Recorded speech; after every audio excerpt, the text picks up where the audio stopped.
2, France Maghreb 2. Au programme de ce grand forum pour ce vendredi 22 février, l'info autrement jusque 18h avec cette question du jour. Le mouvement des Gilets jaunes, diabolisé, accusé de se radicaliser, peut-il encore perdurer? On en parle avec vous dans quelques minutes au 01 40 33 9000 et vous répondez à cette question sur Facebook, France Maghreb 2, ainsi que sur Twitter, le grand forum FM2.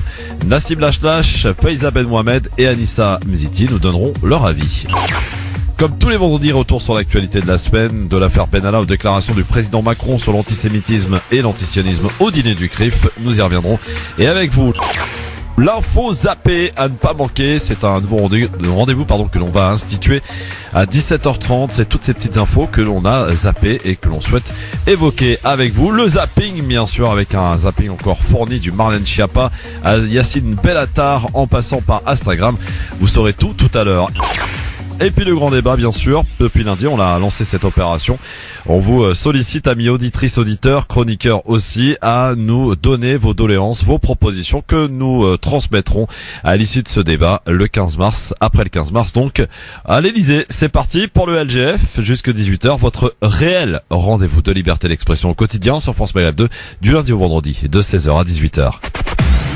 Le LGF, il est là, évidemment, comme tous les jours, 16h, 18h, l'info autrement, ravi de vous retrouver, et puis évidemment, jusque 18h, avec dans un instant nos chroniqueurs. Ils seront trois aujourd'hui, Faiza Ben Mohamed, notre niçoise, Nassim Lachlache et Anissa Mziti, pour, évidemment, la récap de la semaine et la question que l'on vous pose aujourd'hui, après toutes ces accusations de radicalisme, etc., pour le mouvement des Gilets jaunes. Peut-il perdurer, selon vous, à la veille de cet acte 15? Vous répondez à cette question sur Facebook, France Maghreb 2, ainsi que sur Twitter, le grand forum FM2, et en nous appelant aussi au 01 40 33 9000 pour nous donner votre avis. Et dans la récap de la semaine, parce qu'il s'en est passé des choses, bien sûr, l'affaire Benalla, et Benalla écrase donc en prison depuis mercredi, puis mardi soir, pour être plus précis, les déclarations du président Emmanuel Macron sur l'antisionisme et sa nouvelle définition de l'antisémitisme, c'était mercredi soir lors du dîner annuel du CRIF, et puis bien entendu un petit tour aussi par l'Algérie pour vous dire qu'il y a énormément de monde dans les rues d'Algérie, un petit peu partout. On évalue, selon les journalistes sur place, plus de 100 000 personnes à Alger même. Plein de monde partout, Mostaganem, Constantine, Oran, Béjaïa, Tizi Ouzou, partout dans le pays, contre évidemment le 5e mandat. Tous ces gens donc sont dans la rue et tout se passe bien. Manifestation qui se passe et se déroule dans le calme, à vous signaler, bien sûr, en Algérie. Plus d'infos dans cette émission parce que c'est en ce moment même finalement. Voilà, donc on en reparlera tout à l'heure. Donc dans un instant, le LGF débarque sur France Maghreb 2 avec vos appels au 01 40 33 9000. France Maghreb 2, France Maghreb 2.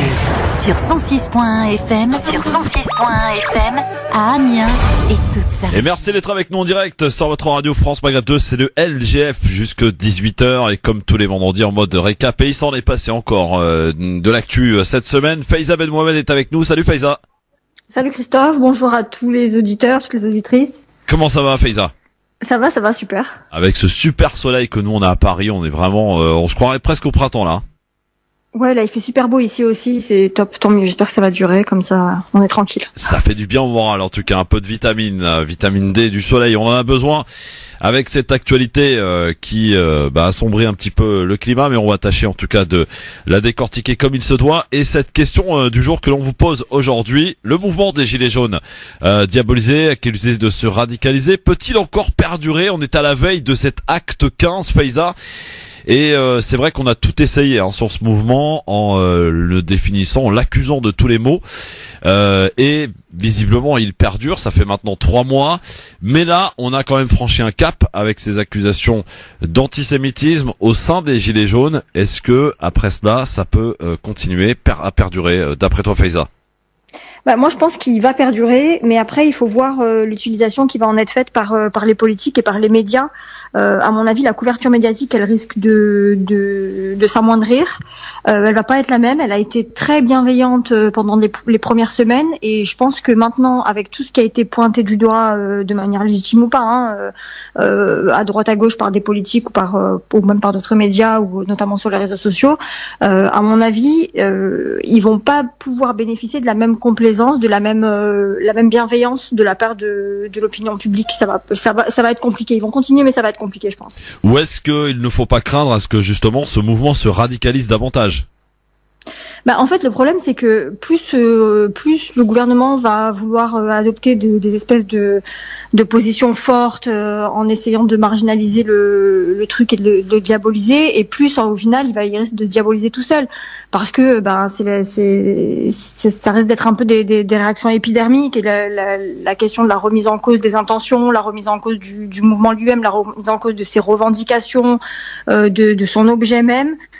Ça pose problème. Je pense qu'à mon avis, les têtes les plus dures à l'intérieur, elles risquent pas de se ramollir, elles risquent plus de se durcir davantage, ouais. En tout cas, la question, on vous la pose, vous y répondez sur Facebook France Maghreb 2, et vous êtes 78% à penser que ce mouvement va perdurer. C'est vrai que si on avait posé cette question il y a encore 2-3 semaines, le score aurait été plus important.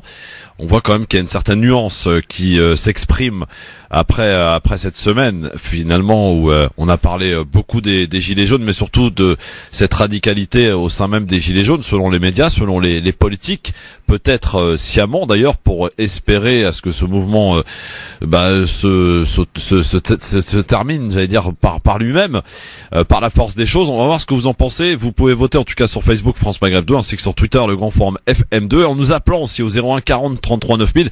C'est ce qu'a fait d'ailleurs cet auditeur dont j'ai perdu le prénom. Bonjour. Bonjour, c'est Oumar d'Aulnay-sous-Bois. Bonjour Oumar d'Aulnay-sous-Bois. Comment ça va, Oumar? Oui. Ça va, merci, et vous? Écoutez, bonjour, ça va. En fait, là, moi, j'appelle pas pour la question du jour, mais je vais quand même y répondre. Moi, c'est gentil. Dans ce mouvement, en fait, c'est quel est le point culminant qui va faire que le mouvement va s'arrêter, en fait. À un moment donné. Le mouvement va quoi? Moi, j'entends pas très bien, je suis désolée. Qu'est-ce qui va faire que le mouvement va s'arrêter? Qu'est-ce qui va faire que le mouvement va s'arrêter? Oui, c'est une question qu'on peut se poser. Est-ce que vous avez la réponse, moi, je crois que c'est trop tard. Justement, non, c'est une question que je me pose. C'est une question que vous vous posez. Faiza nous dit que c'est trop tard pour elle. Moi, je pense que c'est trop tard. Le gouvernement a trop laissé les revendications s'étendre à beaucoup trop de choses, et en fait, finalement, on en vient à une remise en cause même de l'appareil d'État.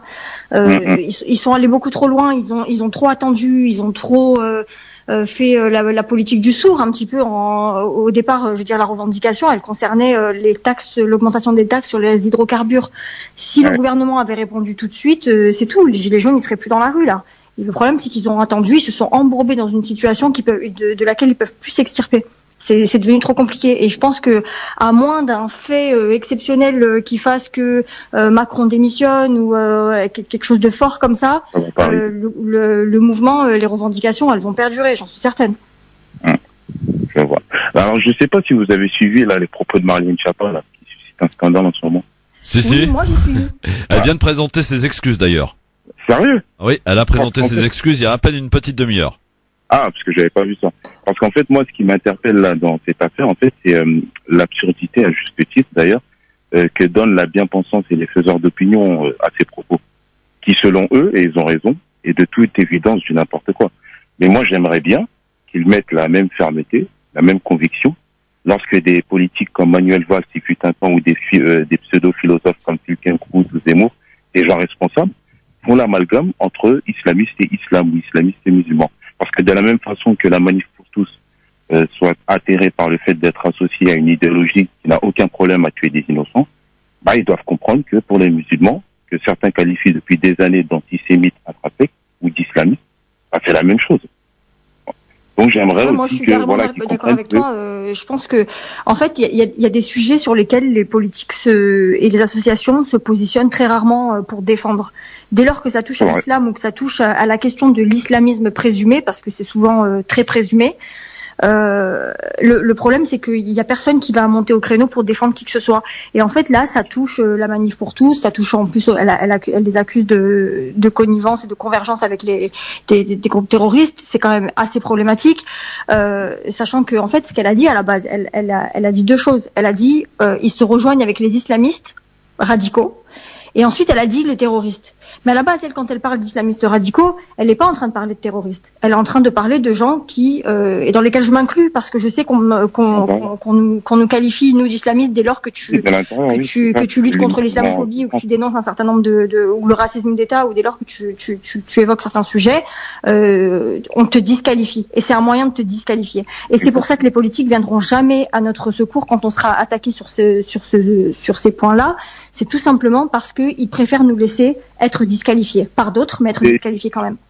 Mais j'ai l'impression quand même aujourd'hui qu'on veut donner à tout mouvement populaire qui s'oppose au gouvernement en place une connotation islamiste. Et c'est efficace en vrai. Parce que dans l'esprit des gens, en fait, on appuie sur le bouton, le seul bouton qui permet de t'éliminer.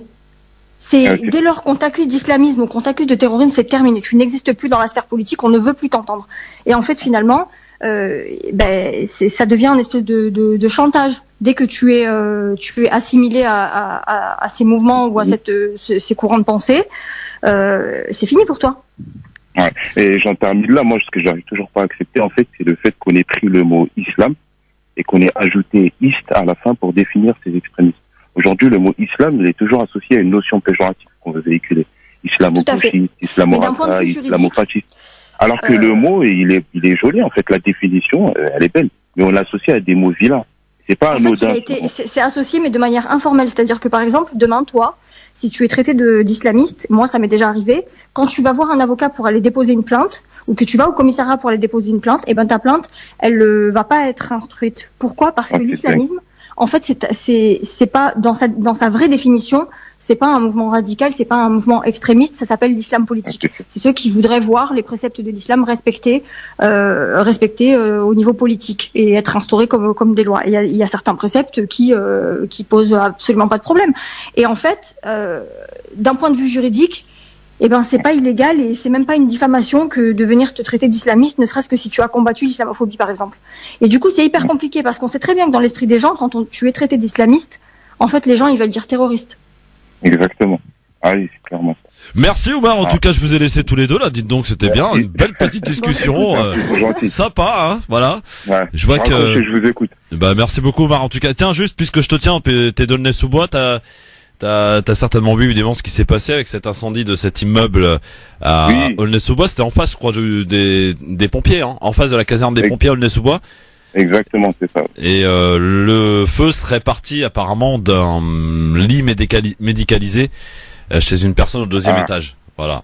Par contre, je sais pas d'où il est parti. Ouais. En tout cas, merci. Une autre chose à Aulnay-sous-Bois, là, qu'est-ce qu'il y a Aulnay ? Il y a eu hier matin des lycéens qui ont été interpellés et placés pour certains dans une espèce de pseudo garde à vue pour mineurs, parce que la police recherchait des bombes de peinture avec lesquelles ils auraient prétendument ça j'ai entendu ça. Je ne sais quoi sur Macron. Oui. Ah oui, d'accord. Merci Oumar en tout cas et à très vite. Merci de ton appel. 01 40 33 9000 pour continuer évidemment de nous appeler, de répondre à cette question du jour. Après toutes ces accusations sur ce mouvement des Gilets jaunes, peut-il selon vous perdurer à la veille de cet acte 15 alors que bien tes collègues, ma chère Faiza, sont arrivés, à savoir Anissa Mziti. Comment ça va Anissa ? Salut Christophe, ça va très bien. Ravi de te retrouver. De même. Et monsieur Nassim Lachlage, comment il va Nassim ? Très bien aussi, bonjour. Bon, c'est bien, vous êtes arrivés super en retard tous les deux. Mais bon, désolé. C'est pas grave, hein, voilà. Donc, bienvenue à vous tous. Donc, alors, la question que l'on pose aujourd'hui, à laquelle déjà Faiza a en partie répondu, parce qu'elle a été là à l'heure. Bravo Faiza. J'aime bien, puis pour ma défense, moi, j'ai pas de trajet, tu vois. Ouais, c'est vrai, elle est chez elle en train de boire son thé, mémère, j'allais dire, pas pépère, parce que bon, voilà. Donc, alors, la question qu'on se pose après toutes ces accusations concernant les gilets jaunes qui ont été accusés de tous les maux, est-ce que selon vous, après l'accusation ultime d'antisémitisme qui est survenue donc après l'agression de Alain Finkielkraut la semaine dernière à Paris, est-ce que ce mouvement, selon toi Anissa, peut perdurer ? Alors selon moi déjà ce mouvement il a quand même eu de beaux jours devant lui par rapport à ce qu'on disait que il allait péricliter aussitôt. Moi j'estime que pour le moment il tient quand même il tient la revendication pour le coup. Effectivement le gouvernement tape sur ce mouvement en le taxant d'extrémiste, etc. Enfin faut quand même pas oublier qu'à son essence ce mouvement là c'est pas un bloc monolithique quoi. Faut se dire que c'est des revendications qui sont nées spontanément et effectivement il y a eu des extrémismes qui se sont greffés à ce mouvement, mais pour autant le réduire comme ça de la sorte comme le fait le gouvernement à des extrémistes, c'est une façon pour le coup une tactique comment dire, je sais pas ce que je veux dire. De décrédibilisation. Ouais, non, pas décrédibiliser, ça va encore plus loin. C'est-à-dire que là, le fait de dire voilà, ce sont des extrémistes qui portent ce combat, eh bien, finalement, il n'a pas lieu d'être pour casser le mouvement. Pour casser ce mouvement-là. Est-ce que ça va marcher, Alissa? Je suis pas certaine. Ouais. Franchement, je suis pas certaine. Je pense que les Français ne sont pas bêtes et que les revendications qui sont portées par certains sont tout à fait nobles et bon, on verra ce que ça donnera, mais je pense pas que ce soit une façon de pouvoir casser un mouvement aussi facilement. En tout cas, vous pouvez continuer de nous donner votre avis. Nassim, est-ce que ce mouvement va perdurer d'après toi? La première chose, c'est qu'on sent que le gouvernement est en difficulté et qu'il n'apporte aucune réponse si ce n'est le pseudo grand débat qui est actuellement en cours. Ça, c'est la première chose. La deuxième chose, le mouvement des Gilets jaunes, j'estime qu'il n'est pas plus raciste ou plus ceci ou plus cela que la population française. C'est-à-dire que je considère que c'est proportionnel à ce qui se passe un petit peu en France, au climat plutôt délétère aussi qui est actuellement dans le pays. Donc c'est symptomatique même, je pense que c'est même symptomatique et sociologiquement ce serait intéressant de creuser et d'aller encore plus loin dans ce mouvement-là pour faire un peu la différence entre les uns et les autres, d'essayer de comprendre, d'essayer de catégoriser et essayer d'aller de l'avant. Donc je veux dire de l'antisémitisme, du racisme, de l'islamophobie, de la négrophobie, etc. Cela existe en France. Faut pas oublier qu'on a au moins 30% de personnes, on l'a déjà dit à l'antenne, mais au moins 30% de personnes qui votent Front National et qui ont des idées donc plutôt extrémistes. Ça me fait doucement rire quand on parle aussi de l'autre extrême et qu'on considère que la France insoumise est un extrême. Si la France insoumise était un extrême, ça se saurait. La France insoumise n'est absolument pas un extrême. Elle a aujourd'hui, pour moi, le positionnement en termes politiques. Après, chacun, il y a le jeu de la chaise musicale, mais en termes politiques, c'est des socialistes simplement. Ils ont la position des socialistes, mais au sens noble du terme, au sens Jaurès et autres. Voilà. Oui, au sens Jaurès, oui. Oui, vraiment au sens noble, c'est-à-dire que après bon, il y a ils l'ont quand même bien mis à l'envers quand même les socialos quand même. Mais les insoumis le feront peut-être. Oui, peut-être aussi. Et pour répondre sur le fond, donc à ta question, pardon Christophe, donc ça c'est les deux éléments que je voulais apporter pour éclairer ma réponse. Donc je pense que le mouvement pour le moment tient encore bon. Je ne fais absolument pas confiance aux chiffres qui nous sont donnés chaque semaine. Les chiffres, rappelons-le, sont exclusivement ceux du ministère de l'Intérieur et puisqu'on n'a pas d'autres moyens de comptabiliser, du moins le mouvement n'est pas assez organisé pour donner un décompte autre. Les médias le précisent à chaque fois aussi, c'est important de le dire ici. Donc non, pour moi, ça va entacher quelque peu le mouvement, c'est vrai. Surtout qu'on constate qu'il y a ce qui s'est passé avec Finkielkraut, mais ce n'est pas un hasard de calendrier de constater qu'on a des chiffres sur l'antisémitisme qui sortent avec un bond de plus de 70%, et qu'on a aussi un certain nombre d'actes antisémites qui sont courants tout au long de l'année en fait. Alors c'est pas dire qu'il faut le banaliser, c'est pas ce que je suis en train de dire, mais c'est que là on est en train d'appuyer, de mettre le doigt dessus comme si c'était là maintenant tout de suite. Non, tout au long de l'année il y a des cimetières qui sont profanés, etc., et ça a condamné avec la plus grande fermeté. Donc le mouvement des Gilets jaunes pour moi va continuer même jusqu'aux élections européennes où ils mettront, je pense, la sanction. En tout cas, on verra ce que ça donnera quand ça se traduira dans les urnes. Mais qu'est-ce qui fait, Faiza, que justement ce mouvement, après 3 mois d'existence, perdure, alors que quand même on se souvient que le président Macron, lors de l'acte 4 ou 5, je crois que c'était au début décembre, avait quand même fait des annonces qui, semble-t-il, et d'après certains journalistes et une certaine presse, est apporté quand même quelques réponses à quelques Français.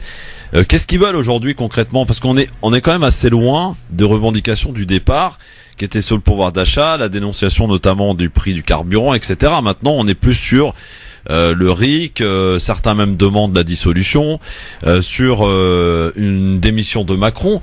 Ça a quand même un peu basculé, Faiza. C'est pas que ça a basculé, c'est que ça s'est étendu. Basculer, c'était déjà.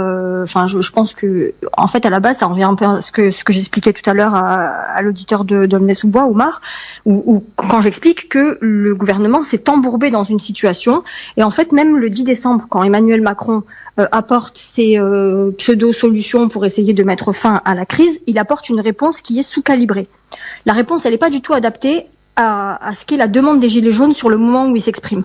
Elle aurait pu être adaptée s'il s'était exprimé 3 semaines plus tôt, s'il avait tout de suite fait ses annonces quand il a senti que la situation était en train de dégénérer. Sauf qu'au lieu de faire ça, on a un Premier ministre, Édouard Philippe, qui vient et qui vous martèle « le cap sera maintenu, le cap est bon ». Sauf que, visiblement, le cap, il était plus que mauvais, puisqu'on est maintenant dans le 4e mois de protestation et que le gouvernement s'embourbe de manière inévitable. Et quand bien même ce grand débat, pour moi, je suis hyper sceptique sur la portée de ce grand débat. Déjà parce qu'on a des sujets que les Gilets jaunes n'ont jamais évoqués, la question de la laïcité, la question de l'immigration. Pour moi, c'est une faute politique que de les avoir intégrés, parce que ce qui cristallisait l'attention des Gilets jaunes, c'était pas du tout ces sujets-là, c'était plutôt des revendications qui sont en lien avec le pouvoir d'achat, avec leurs conditions sociales, avec l'égalité, avec la dignité surtout. Et il n'y a pas eu ça. Et finalement, j'ai l'impression que le gouvernement essaye de les emmener, de nous emmener collectivement là où ils veulent, là où ils auront décidé. Et je pense que c'est trop tard, c'est fini. Comment ça peut se terminer, Anissa, cette histoire? Alors comment ça peut se terminer, ma foi, je ne sais pas. En tout cas, pour répondre à ce que tu disais par rapport à d'ailleurs ce que Faiza aussi soulignait, il y a eu un développement aussi des revendications. Pourquoi? Parce qu'aussi les citoyens se sont vus confrontés à un mépris aussi du gouvernement. C'est-à-dire qu'on demande des choses et puis on nous met sur le plateau d'autres choses.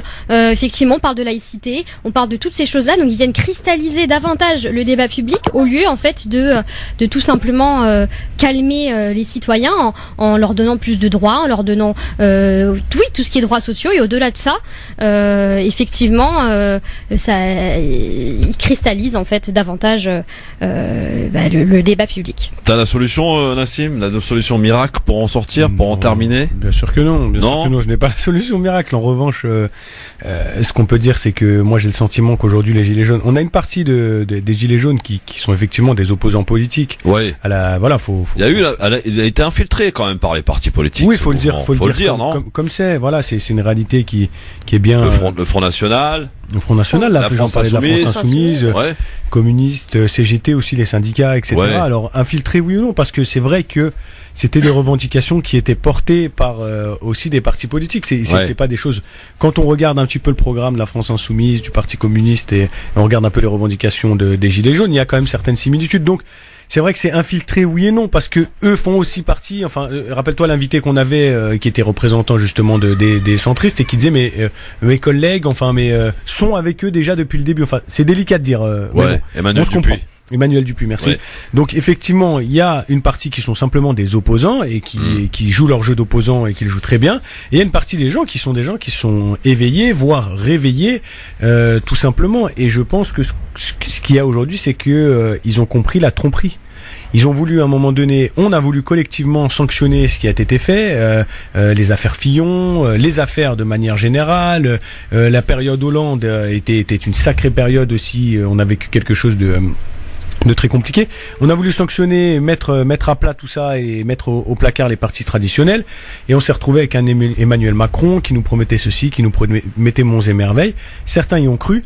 Et il n'y a rien de pire que la déception. Vaut mieux voter sans y croire. Et comme ça, on sera jamais déçu. Que voter, Ça peut aller jusqu'aux européennes, comme ça? Tous les samedis, moi, je pense que ça peut aller jusqu'aux européennes. Mais ce qui serait intéressant de regarder à la loupe, ce sont justement ces élections européennes qui sont habituellement boudées par les électeurs. Ça, c'est la première chose. Donc, voir le taux de participation, le taux de vote blanc. Et de voir si, auprès des représentants des Gilets jaunes, parce qu'on n'a pas vraiment de représentants, est-ce qu'il y a un mot d'ordre pour ne pas participer à cette élection? Parce que ça aussi, ça peut jouer. C'est pas la même chose de participer, de voter contre, que de ne pas participer. Enfin, voilà, j'espère que la gifle, ils pourront la prendre à ce moment-là, tant que nous sommes dans cette 5e République, puisque moi, je pense que la solution, c'est de passer à autre chose. 6e, 7e, 8e, ils appellent comme ils veulent. En tout cas, de passer à autre chose, quelque chose qui est un peu plus... un autre système. Voilà, un peu plus transversal, un peu plus Oui. Passer à la 6e vitesse, quoi. Alors, sans lien et sans aucune transition, pardon. Dans un instant, on va revenir, si vous voulez bien, parce que nous sommes vendredi, c'est la récap, sur ce qui nous a beaucoup fait parler cette semaine, c'est ça me fait penser à la chanson de Dutronc, il retourne sa veste, l'ami Macron. Mardi il nous dit un truc, le lendemain il te déclare la même chose, le contraire, pardon, au dîner du CRIF. On va revenir sur l'affaire Benalla, qui est Heps. Alors apparemment il est plutôt bien lui, Benalla, il est dans sa cellule tranquille, isolé, machin, alors que Vincent Kras lui il est un peu moins bien loti à Bois d'Arcy, dans une prison surpeuplée. Pour vous dire aussi qu'il y a de grosses manifestations dans le calme en Algérie, partout dans le pays. C'est une véritable marée humaine à Alger, avec plus de 100 000 personnes visiblement, et tout se passe bien, tous évidemment contre le fameux 5e mandat d'Abdelaziz Bouteflika. Restez avec nous sur France Maghreb 2. Faiza Ben Mohamed, Anissa Mziti. T'as un avis tranché d'ailleurs, Anissa? Ouais. Ah ouais, tu vas nous parler de quoi? Du grand débat national, hein, pour changer, pour faire original. Très bien. Alors là, bon, tout à l'heure, à 17h30, à ne pas louper, Anissa Mziti. Je sais pas si t'as eu l'occasion, Faiza, d'écouter un de ces avis tranchés d'Anissa. Sans commentaire, je plaide coupable, j'ai pas écouté. Bah bravo. La séance de rattrapage, donc tout à l'heure. J'écouterai tout à l'heure, voilà. Sur France Maghreb 2 et en direct, soyez les bienvenus. 01 40 33 9000. N'oubliez pas aussi de continuer de voter sur Facebook, France Maghreb 2, et sur Twitter, le Grand Forum FM2. Le LGF, le Grand Forum, avec aujourd'hui Anissa Mziti qui vous prépare un avis tranché sur le grand débat. Et le grand débat, justement, ça tombe bien, on en parle, nous, dans cette émission, puisque depuis lundi, ma chère Anissa, on a lancé les doléances des auditrices et auditeurs, mais aussi des chroniqueurs, qui nous font leurs propositions. Il n'y a pas de raison qu'on se mette à la marge. Et on ira transmettre tout ça à l'Élysée. Pour tout vous dire, et parce que la transparence est de rigueur dans cette émission, on a envoyé tout ce qu'il fallait à l'Élysée pour obtenir un rendez-vous. On n'a pas eu de réponse pour l'heure, mais on relance, on ne lâche pas l'affaire. Et on vous tiendra au courant de toute l'évolution du dossier. Donc pour l'instant, on a contacté quelqu'un de l'Élysée. On n'a pas demandé à être reçu par le président Macron. Voilà, on sait très bien ce que ça va donner. Mais par au moins quelqu'un de l'Élysée pour qu'on puisse, de manière officielle, remettre les propositions des auditrices, chroniqueurs de France Maghreb 2. Donc voilà, c'est en cours. En attendant, nous, on joue le jeu.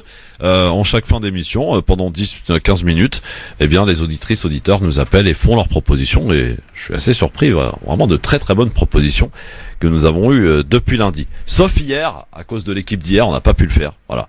Mais bon, parce que c'était chaud hier, il y avait un gros plateau. Mais voilà. Faiza Ben Mohamed aussi est avec nous, notre niçoise qui nous a envoyé son soleil de Nice. Et c'est pas pour nous déplaire.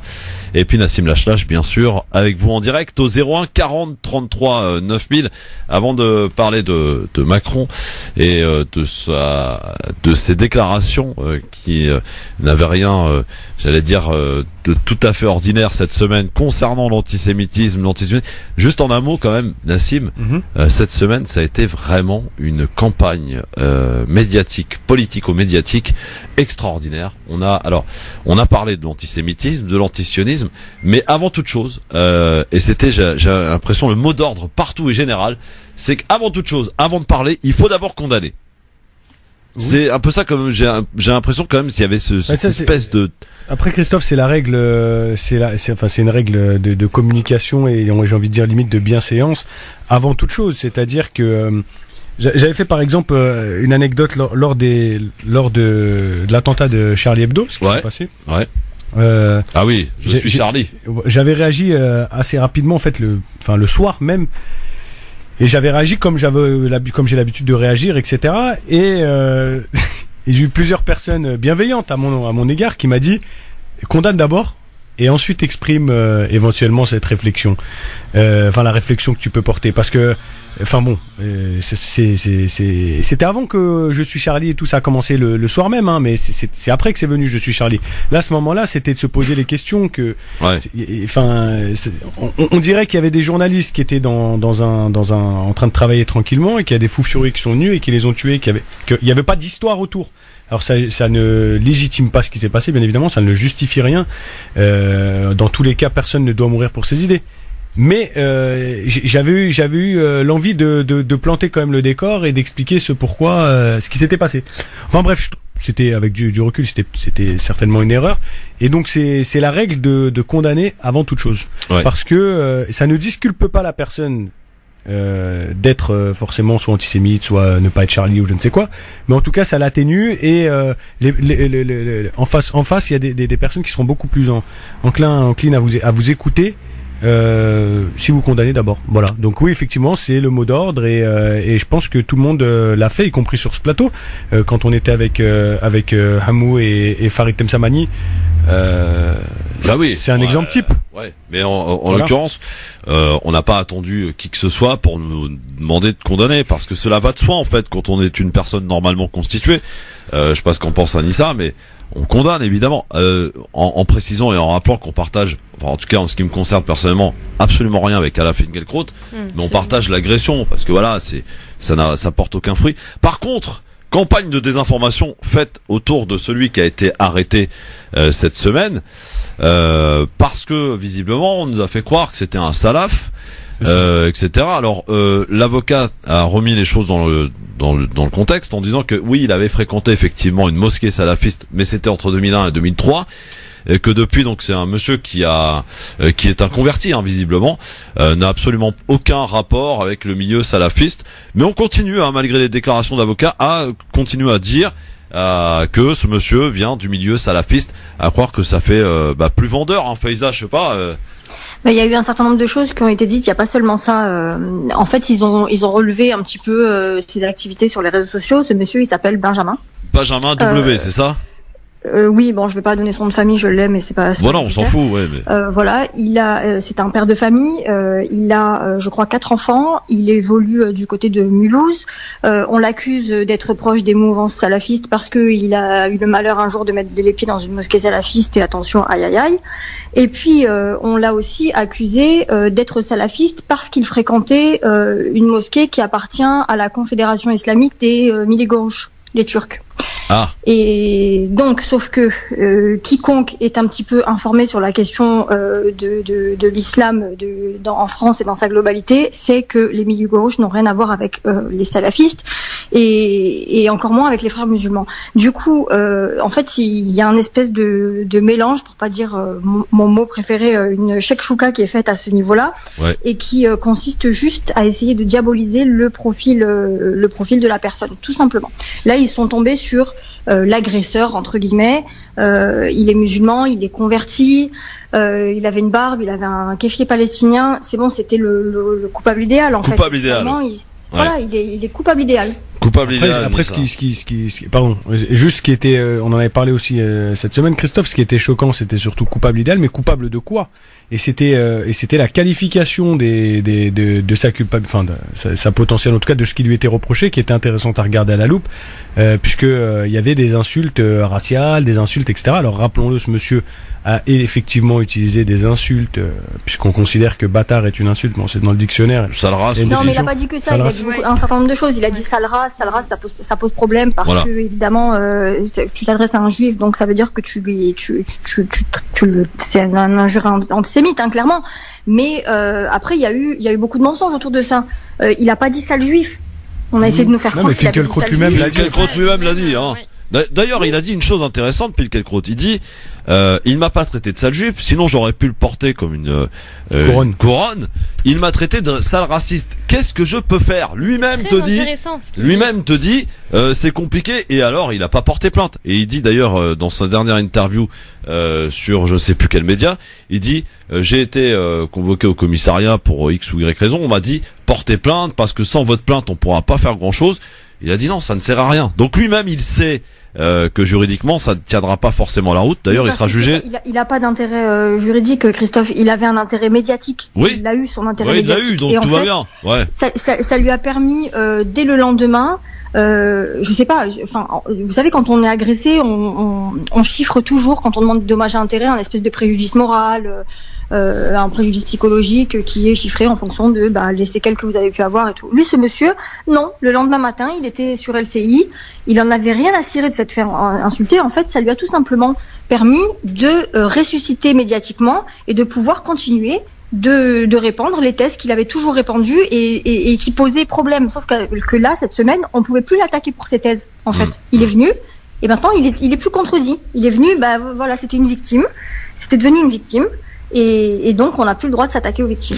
Avant d'accueillir notre auditeur, Lisa, on t'a pas entendu là-dessus. Justement, ce que disait Finkielkraut, c'était très intéressant parce que de dire je ne peux pas porter cette couronne de l'antisémitisme. Rappelons que tu fais du droit, donc c'est intéressant. Absolument, c'est très important parce qu'il peut pas aller sur ce champ légal justement de l'antisémitisme. Alors que bon là, en l'occurrence, c'était aussi des insultes et j'en passe, mais ça veut donc dire qu'aujourd'hui, et on le rappelle encore une fois, on condamne bien évidemment l'antisémitisme au plus haut point, mais qu'aujourd'hui, le fait de tout simplement pouvoir dire que potentiellement ça aurait pu avoir des liens avec l'antisémitisme, juste sale race, donc directement certains ont fait la corrélation avec l'antisémitisme. Bon, je pense pas que si on avait dit sale race à un musulman, automatiquement on aurait dit c'est de l'islamophobie, on n'aurait pas crié de sitôt à l'islamophobie. Donc ça interroge quand même sur cette capacité, cette facilité à pouvoir tout simplement condamner l'islamophobie moins que l'antisémitisme. Donc c'est plutôt ça moi qui m'interroge aujourd'hui. Ouais. Riam est avec nous, bonjour. Allô? Ah bon? Oui. Allô, oui. Oui, bonjour. Oui, bonjour. Excuse-moi, j'étais très intéressé par le débat. Ah oui, c'est bien, c'est bien. Bon, soyez bienvenus alors. Qu'est-ce qui vous fait réagir? Bonsoir tout le monde. Bonsoir. C'est juste une petite info à donner. Allez-y. Alors, je ne sais pas si je vais pouvoir lire le communiqué de l'Union juive française pour la paix, qui dit, alors ouvrez les guillemets. Parlez bien dans le téléphone s'il vous plaît, parce que sinon le son va pas être terrible, donc afin que l'on puisse bien vous entendre. J'essaye d'utiliser... Voilà, là c'est parfait, bougez plus. Voilà, je bouge plus. Alors, ils disent, donc ce communiqué dit, nous sommes juifs et nous sommes antisionistes. Nous sommes juifs héritiers d'une longue période où la grande majorité des juifs ont estimé que leur émancipation comme minorité opprimée passait par l'émancipation de toute l'humanité. Nous sommes antisionistes parce que nous refusons la séparation des juifs du reste de l'humanité. Nous sommes antisionistes parce que la Nakba, le nettoyage ethnique prémédité de la majorité des Palestiniens en 48-49, est un crime qu'il faut réparer. Nous sommes antisionistes parce que nous sommes anticolonialistes. Nous sommes antisionistes parce que nous sommes antiracistes et parce que nous refusons l'apartheid qui vient d'être officialisé en Israël. Nous sommes antisionistes parce que nous défendons partout le vivre ensemble dans l'égalité des droits. Au moment où ceux qui défendent inconditionnellement la politique israélienne, malgré l'occupation, la colonisation, le blocus de Gaza, les enfants arrêtés, les emprisonnements massifs, la torture officialisée dans la loi, prépare une loi liberticide, assimilant l'antisémitisme, qui est notre histoire intime, à l'antisionisme. Nous ne nous paierons pas. UJFP. Ouais, merci beaucoup en tout cas pour ce communiqué. Pardon, oui. Je voulais juste 2 phrases de commentaire à cela. Bien sûr. Comme par hasard, ce communiqué qui a été envoyé à l'AFP, à tous les médias français, tous sans exception, personne n'en parle. C'est vrai. Personne ne l'a relayé, vous avez raison. Je vais réparer ça parce que j'ai préparé un article cet après-midi dans lequel je l'ai utilisé. Il sera publié chez France Maghreb ce soir ou demain matin. Quand je l'aurai fini. Comme ça, on sera les seuls. Bon, c'est bien. Donc, sur le site www.francemaghreb2.fr. Faiza est en retard, pardonnez-la. Et un dernier commentaire. Oui. Je ne crois pas que le revirement dont tu as parlé au début de l'émission, du président, soit un revirement pour céder sur quoi que ce soit. Bien au contraire. Monsieur Macron utilise tous les médias, tous les canaux pour pouvoir regagner et remobiliser un électorat. Rappelons-nous, avant même d'être président, il est parti à Alger déclarer que le colonialisme est un crime contre l'humanité. Oui, on s'en rappelle. Oui, il avait fait un peu marche arrière d'ailleurs au retour en France. Oui, sous la pression. C'est exactement la même chose. Oui. Il a mobilisé un électorat et comme par hasard, tous les musulmans se sont mis à voter pour lui et ils ont dit tiens, enfin quelqu'un qui reconnaît que le colonialisme, pas les Maghrébins seulement, nos amis africains, nos amis asiatiques, tout le monde, c'est quelqu'un de bien. Il condamne le colonialisme. Ouais. Merci à vous en tout cas pour nous avoir lu ce communiqué de l'UJFP. Merci beaucoup.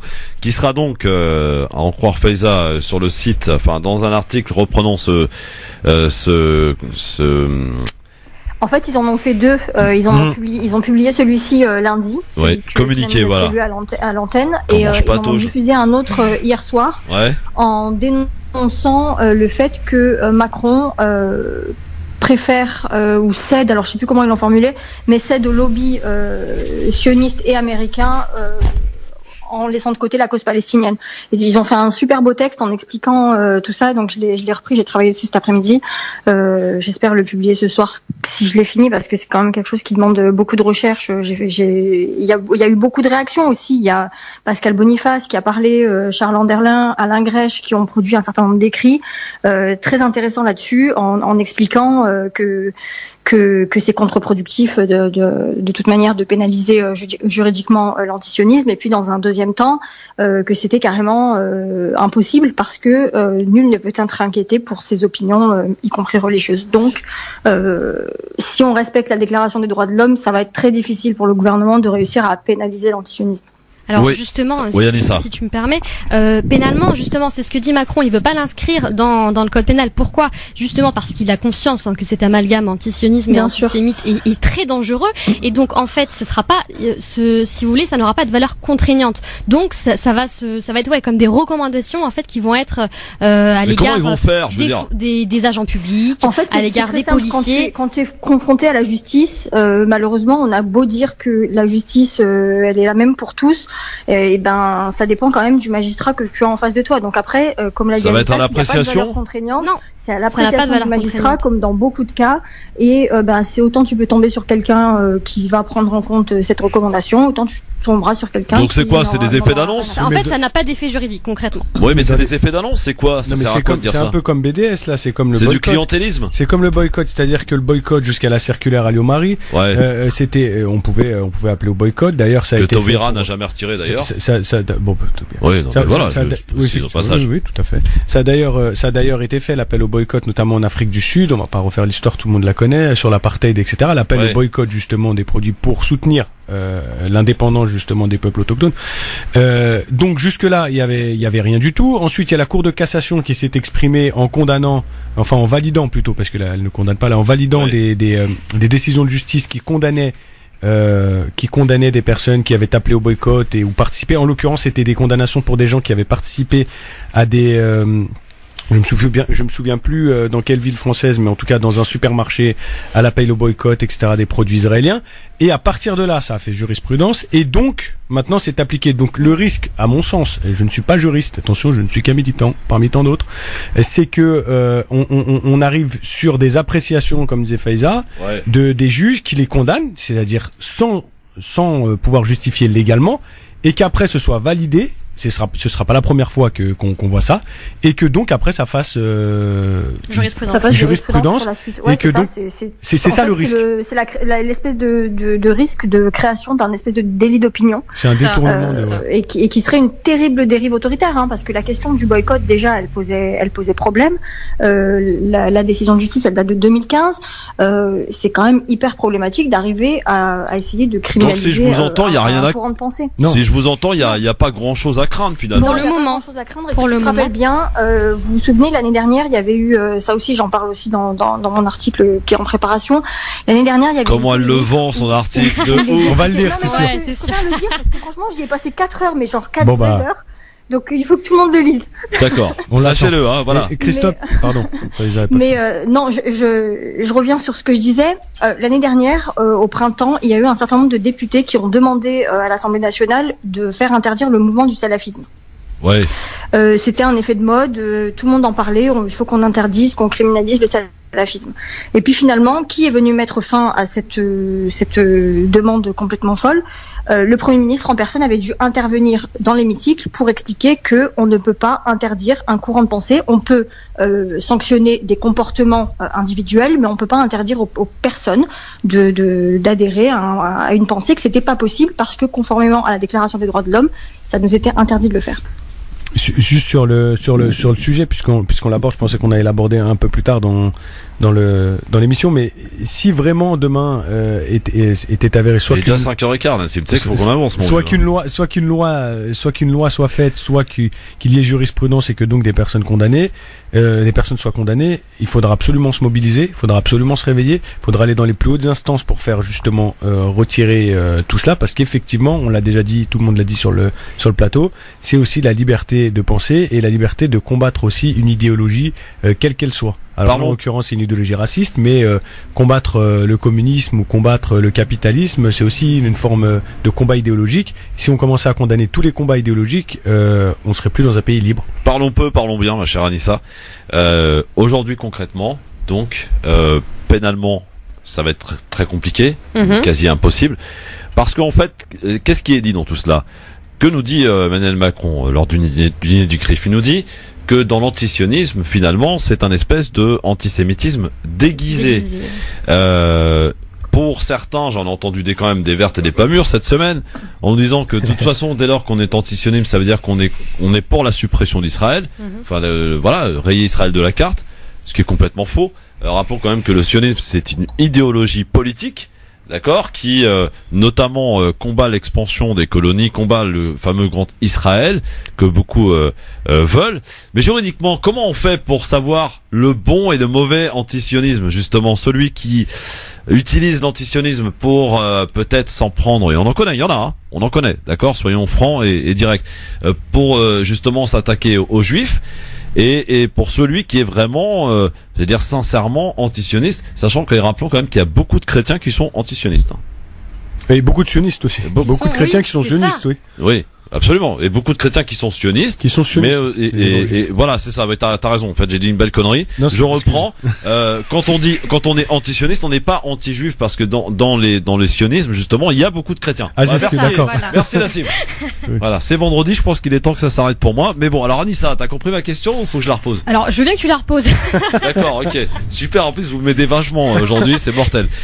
Non, mais quelle est mais comment on va définir la frontière entre celui qui est réellement de manière sincère et qui a effectivement ce combat en lui que de combattre l'antisionisme, à celui qui utilise justement l'antisionisme pour peut-être avoir des pensées antisémites et pour s'en prendre carrément. C'est pourquoi Macron ne veut pas toucher au code pénal, parce qu'il sait véritablement que cette frontière elle est extrêmement difficile à pouvoir cerner. Donc c'est pourquoi effectivement il risque absolument pas en fait de pour le moment je pense de faire cette distinction entre les deux. Après il va pas y avoir un juge de la morale qui va se balader dans la rue à savoir est-ce que c'est véritablement un antisionisme au sens noble du terme, parce qu'on parle quand même d'une idéologie raciste, quand même, rappelons-le. Ouais. Si maintenant ça c'est d'être antisémite, c'est particulièrement grave. Et effectivement d'autres, il faut quand même le dire, qui revêt un peu ce masque de l'antisionisme pour pouvoir cracher sur le juif. Enfin, ça existe aussi. Et ma foi, cette frontière elle est difficile à déceler. Et c'est pourquoi je pense que pour le moment il va rien faire du tout, et que pénalement, il l'a dit, il ne l'inscrira pas sur le code pénal pour le moment. En tout cas, ça a marché. Je veux dire, le public qui était mercredi soir au dîner du CRIF, dont faisait partie Manuel Valls, était ravi des annonces, alors que ils savent très bien que finalement c'était une petite annonce juste pour calmer médiatique oui. Du clientélisme, pour calmer un peu justement les propos de la veille où il avait dit que ça lui paraissait compliqué, c'était mardi ça, justement de faire une loi pour condamner pénalement l'antisionisme. Voilà. Mais vraiment faire le lien entre antisionisme et antisémitisme, l'une des raisons pour laquelle moi je m'en perds, tu vois, l'une des raisons perdu là-dedans.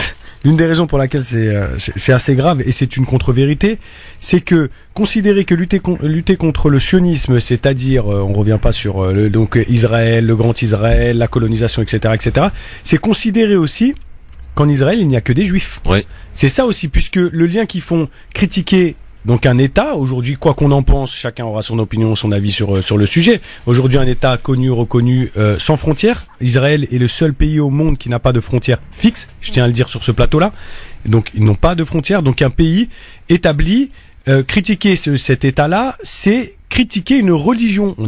Qu'est-ce qu'on est en train de raconter? Qu'est-ce qu'on est en train de faire? Je veux dire, vous voyez l'absurdité avec laquelle, sachant qu'il y a aujourd'hui des juifs, des chrétiens et des musulmans, il y a plus de 10% de la population qui sont palestiniens, mais de citoyenneté israélienne et qui sont de confession musulmane, chrétienne ou juive. Ouais. Donc c'est complètement absurde de dire que critiquer ce pays, c'est critiquer cela. Et je voudrais juste apporter une nuance sur ce que tu as dit tout à l'heure. Le sionisme, l'antisionisme, pardon, dans son essence initialement, c'est-à-dire avant la création d'Israël, c'est bien évidemment la volonté que l'État d'Israël ne soit pas créé. Ça, par contre, c'est une réalité. Oui. Mais aujourd'hui, comme tu l'as, les choses ont un peu voilà, évolué, tu as bien précisé qu'on disait que c'était qu'on voulait la destruction d'Israël. Voilà. Non, c'est pas moi qui dis ça. Non, que tu disais exactement. Qui justement disent que on utilise le fait d'être antisioniste pour demander la destruction d'Israël. Mais en termes historiques, avant, ça voulait dire être contre l'établissement d'un État d'Israël, surtout je dis en terre de Palestine, parce que c'était pas le seul lieu où il était prévu d'implanter cet État. Oui, voilà. Les précisions apportées très importantes. Dans un instant, on va parler du grand débat avec donc un avis tranché signé Madame Mziti, Anissa Mziti sur France Maghreb 2, et on va parler aussi avant le zapping et avant les infos zappées, parce que j'en ai des belles infos zappées à suivre dans cette émission, et le grand débat en fin d'émission de Benalla, parce que l'affaire a quand même c'est une belle série Netflix à laquelle on insiste pour le coup, puisque Benalla, qui l'eût cru, est en prison effectivement depuis mardi soir. Alors il est bien traité visiblement dans une cellule personnalisée. Il est dans une cellule tout seul. Alors que Vincent Kras, lui, est un peu moins bien loti. Il est à Bois d'Arcy dans une prison surpeuplée. Voilà. Donc on en reparlera de cette affaire avec ce rapport aussi du Sénat qui est sorti mercredi. Et l'exécutif a plutôt réagi assez énervé d'ailleurs à ce rapport qui pointe des dysfonctionnements quand même quelque peu gravissimes quant à la sécurité du président, et qui met en cause aussi 3 hauts responsables de l'Élysée. Tout ça, c'est à suivre juste après la pub. On remet un peu d'argent dans les caisses et on est de retour. À tout de suite. Non mais j'ai vraiment dit qu'un jour il fallait qu'on enregistre les off, les coulisses en antenne, et qu'on en fasse un petit les meilleurs moments à la fin de l'année. Ça peut être sympa parce qu'il y a de sacrées discussions quand même, faut le savoir en antenne, c'est extraordinaire. Bon, allez, on va parler du grand débat, enfin le grand débat national à la sauce Anissa Mziti. C'est parti, l'avis tranché. On est prêt, hein, c'est bon. 5, 4, 3, 2, 1, 0.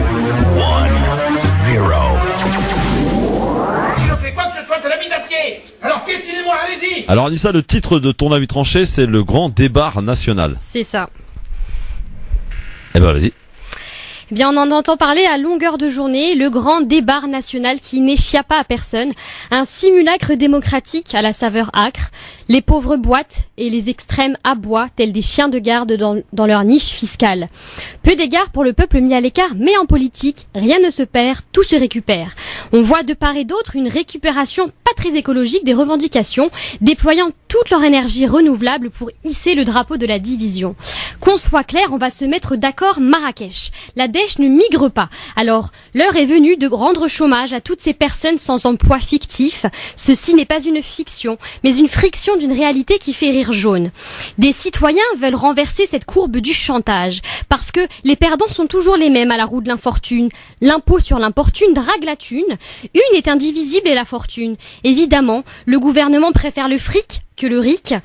Augmenter les frais de scolarité x15 pour les étudiants non européens qu'augmenter le SMIC. Le peuple attend des propositions adaptées, on lui sert des théorèmes à mobilité réduite. Rentrant les citoyens dans des tableaux Excel, on passe d'une démocratie à une plutocratie qui excelle. L'État providange se fait garant de la collision sociale, à feu et à sang. En France, les LBD mutilent des manifestants, les éborgnés sont désarrois. Ça vante la liberté d'expression, mais ça arrache les mots de la bouche, enfin, ça arrache une main trop bavarde. C'est cela quand on revendique ses droits, mais qu'on n'a pas le bras assez long. Ça entretient ce dangereux mythe qu'antisionisme c'est être antisémite. C'est cela quand l'amalgame fait sa loi. Je me sens comme Robinson Cruauté, perdu sur l'île de France, un vendredi morose comme compagnon, quand le président affirme qu'aucune personne n'a été victime des forces de l'ordre, j'ai une pensée émue pour toutes les victimes, notamment Zineb Redouane, une octogénaire visée par une grenade alors qu'elle fermait ses volets. Repose en paix. Oui, ils les ont mis en place, ces cahiers de condoléances, celle d'une république à l'agonie, mais qui semble malgré tout à l'aise dans ses pompes funèbres. Waouh. Alors là, je tiens à dire tout de suite officiellement, Beurre FM, c'est pas la peine de venir la chercher, on la garde. Hein. Je vous le dis tout de suite, non, parce que voilà, il y a des gens qui essaient de chercher nos chroniqueurs. Anissa Mziti, elle est là sur le LGF. Bravo Anissa, bravo, merci beaucoup. Faiza, t'as vu le niveau? Ouais. Ouais. Je vais le partager sur mon compte Facebook. Alors je partage pas beaucoup de vidéos, mais celui-là je vais le partager. Waouh, au top. Voilà. Donc à voir en vidéo parce que c'est toujours mieux aussi sur la page Christophe.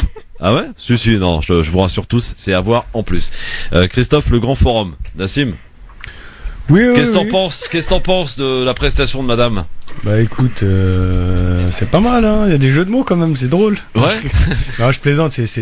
Non, c'est intéressant. C'est un bon retour sur l'actualité avec des termes un peu drôles qui permettent aussi de comment dire.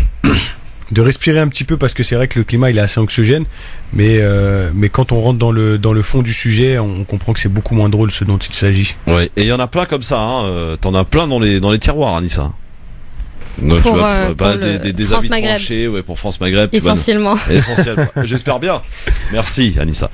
Alors, on va, après avoir parlé du grand débat national, parlons, si vous le voulez bien, de ce qui parfois aussi peut nous occasionner quelques barres de rire. L'affaire Benalla, ça a commencé au mois de juillet dernier, juillet 2018, et on est au mois de février et Benalla, Alexandre de son prénom, est en prison. Faiza, que s'est-il passé? Retour sur ce qui s'est passé. Alexandre Marwan Benalla, oui, absolument. Que s'est-il passé pour qu'on en arrive finalement à ce que Alexandre Benalla et Vincent Kras, soient en prison depuis mardi soir, Faiza?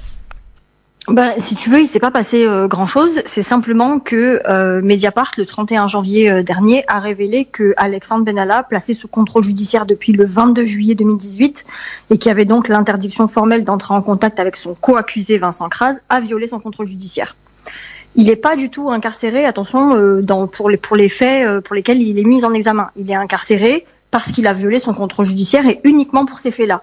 Est-ce qu'il va y rester? On ne sait pas encore. Il y a un appel qui doit être examiné. La décision sera rendue ce mardi. Mardi, oui. Je pense que ses avocats vont user de tout l'arsenal juridique possible pour essayer d'obtenir une remise en liberté.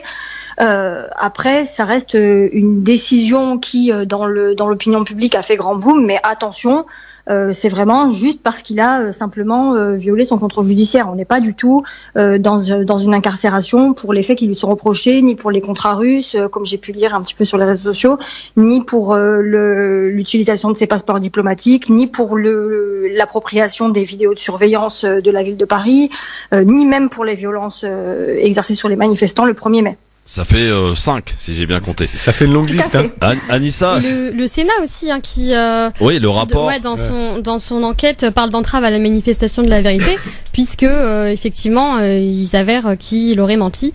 Ça, on savait qu'il avait menti, ça. Oui, mais enfin, c'est le Sénat là, c'est autre chose encore. Oui, alors juridiquement, Anissa. Justement, pour cette affaire, il est en prison. Et Faiza l'a rappelé pour quel motif avec avec Vincent Kras, pardon. Mais là, il y a une demande de remise en liberté qui va être jugée et statuée mardi. Qu'est-ce qui risque de se passer là, visiblement? Après aussi, le rapport accablant du Sénat, est-ce que ça peut-être engendrer de nouvelles poursuites? Absolument, ça peut. Enfin, on verra. Je pense que c'est ce qui va se passer d'ailleurs. On verra mais ce sera pour d'autres motifs là. C'est autre chose. Oui. Donc, alors, le fait qu'il soit en prison, on a entendu parfois dans certains médias que c'était scandaleux, que on se base sur des écoutes, que c'est pas forcément recevable judiciairement, etc.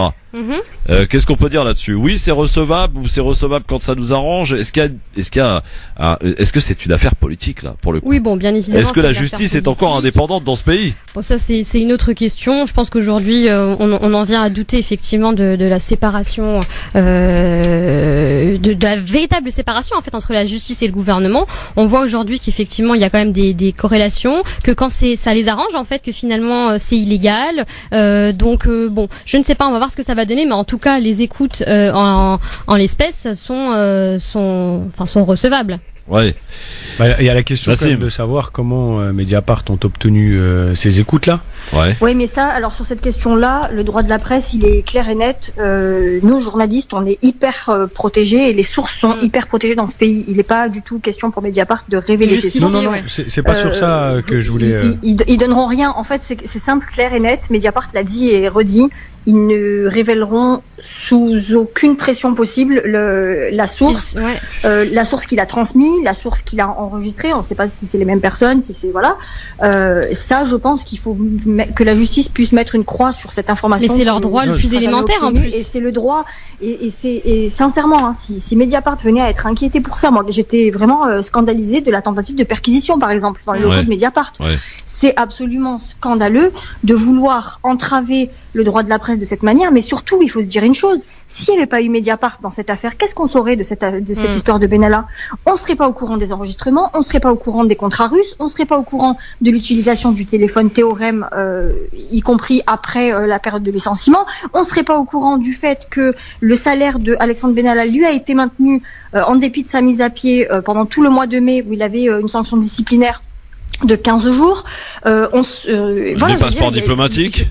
Mediapart a beaucoup plus travaillé que la police sur ce coup-là. Le sens de mon propos, ce que je voulais dire, c'était pas sur la question des sources, mais sur la question de la légalité ou non de ces enregistrements. C'est-à-dire que il ne m'est pas possible d'enregistrer, de mettre un micro chez toi, Christophe, et ensuite d'utiliser cela comme des preuves. C'est dans ce sens-là. Moi, je pense que la bataille va se faire sur ça. Pourquoi moi tout de suite? J'ai rien fait moi. Bah, c'est exactement ce qu'a soulevé la défense d'Alexandre Benalla. Bah oui, voilà, c'est pour ça que dans un premier temps, alors ils disent pas clairement c'est un faux enregistrement, mais ils ont soulevé. Ils sous-entendent effectivement. Qu'est-ce qui vous dit que c'est un vrai? Donc j'ai vu l'avocat. Contestait. J'ai vu l'avocat qui disait oui, quand j'entends à première écoute, j'ai l'impression qu'effectivement c'est Vincent et voilà. Effectivement, en fait, c'est leur. Eux, ils disent que en fait, ce qu'il y a, c'est que pour l'instant. Il est pas mis en examen sur la question ou même sur le contenu de ces écoutes. C'est que là, on n'a pas tenu compte du tout de ce qui se dit à l'intérieur. Eux, le magistrat a considéré que ces écoutes, ces enregistrements étaient donc potentiellement vrais, donc ils ont révoqué le contrôle judiciaire. Mais après, on ne sait pas qui les a enregistrés. Lui, c'est très simple pour lui, tant que ça n'avait pas été expertisé, il pourra toujours dire que c'est faux. Et c'est ce qu'a fait, par exemple, Nicolas Sarkozy. Dans l'affaire de son financement libyen, qui était aussi là aussi Paul Bismuth. révélé, ce bon vieux Paul Bismuth, quand il a été révélé un document par Mediapart qui faisait état d'un transfert de fonds, alors j'ai plus la somme en tête, mais c'était en millions d'euros, Nicolas Sarkozy a dit que c'était des faux. Et en fait, il a joué sur ça pendant des années jusqu'à ce que le document ait été identifié très récemment, authentifié très récemment. Et en fait, pendant toute cette période-là, lui, il nie. Mediapart dit que c'est des vrais. Mediapart ne doute pas. Lui, il dit que c'est pas vrai. Pour l'instant, on n'a pas d'expertise. Les expertises, ça met des années, judiciairement parlant, pour être menées à leur terme. Pendant ce temps-là, ça flotte. Et du coup, cette affaire Benalla, elle va durer le temps que ce soit authentifié, on saura pas. Je pense qu'il pourrait être relâché. Oui, moi aussi. Moi, je pense qu'il pourrait être relâché. Anissa? Et si on en relâche un, on lâche les deux, on est d'accord? Non, crasse, lui, on lui met toute la crasse sur lui, le pauvre. Il se retrouve dans une cellule à 3. Enfin, ça, c'est un autre débat. Mais oui, moi, je pense effectivement qu'à terme, il va être relâché. Ouais. Donc, mardi, moi, je suis persuadée qu'il va être relâché pour la simple et bonne raison que son avocate, pour l'instant, elle fait état. En fait, ce qu'elle a contesté, c'est le fait que elle a présenté toutes les garanties de représentation de son client et qu'en dépit de ça, elle accuse. Oui, mais Tariq Ramadan avait ses garanties. Après, quand il y a des affaires politiques, c'est vrai, comme tu disais, Christophe, tout à l'heure. Tout à fait. C'est vrai qu'on sait pas trop, mais en tout cas, légalement. Tariq Ramadan, il a fait combien? 9 mois, hein? Oui, il a fait 9 mois. Alors qu'il avait toutes les garanties pour. Pareil, il avait remis son passeport, il y avait toutes les garanties qui étaient là, quoi. Eux, ils ont Tariq Ramadan, c'était encore autre chose, c'est que les plaignantes, on va les appeler comme ça, pour l'instant, elles ont fait état d'un certain nombre de pressions qui émanaient de Tariq Ramadan ou de ses proches. Et du coup, la justice ne voulait pas relâcher Tariq Ramadan pour pas que Tariq Ramadan soit en mesure de mobiliser des troupes pour aller faire pression sur ses plaignantes. Ouais, mais enfin la pression, elle se fait aussi moralement. Je pense que de sa cellule, il aurait pu aisément aussi faire. Enfin, je pense pas que ce soit en le tenant. Mais bon, en tout cas, voilà. En tout cas, je pense qu'il pourrait être lâché. En revanche, il a de quoi s'inquiéter avec tout ce qu'a énuméré Faiza et ce à quoi s'ajoute en plus.